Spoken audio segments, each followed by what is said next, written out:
the winner, receiving the trophy, the cheque for £250,000, and the title, 2012 Betfred.com World Snooker Champion, the Rocket, Ronnie O'Sullivan.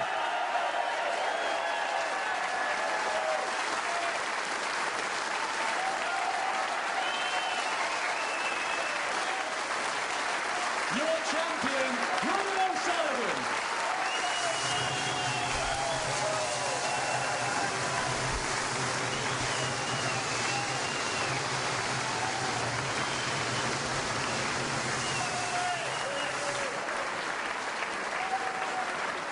So Ronnie joins the likes of John Higgins and Ray Reardon, Steve Davis and Stephen Hendry as a four-time world champion in the modern era.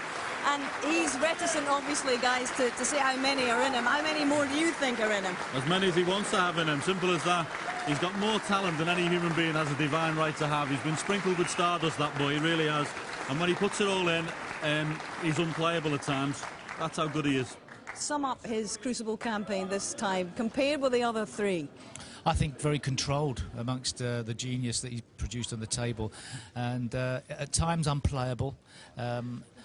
At his worst moments in the event, he was controlled, his safety was good, everything was really in place. And obviously he's praised Steve, he's a sports psychologist, and from my perspective that's the best ever Ronnie O'Sullivan we've seen at the World Championship. Now Ali Carter is joining Jimmy White and Matthew Stevens with an unwanted tag at the moment as the only guys to have featured in multiple finals and not one yet. But what has he proven to himself and to everybody else watching here this campaign, John? Well, he's certainly good enough to compete. He shouldn't be thinking about flying an aeroplane. He should be thinking about playing snooker, because he's certainly good enough. And listen, he's lost in 2 finals to a genius twice.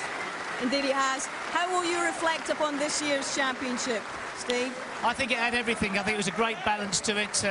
We've seen the introduction of the Chinese players, but I think it was Ronnie O'Sullivan's World Championship by a mile. Indeed, all right. Well, gentlemen, it's been terrific to share these last 17 days with you. I think it's time we all took the long rest. Ronnie's going to take a long rest for a good few months, I would imagine. But that is it from the Crucible for 2012 and the Betfred.com World Championship. I hope you've enjoyed it. It's certainly been controversial. It's certainly been captivating. But at the end of it all, the rocket has landed for a 4th time. Mission accomplished. Bye-bye.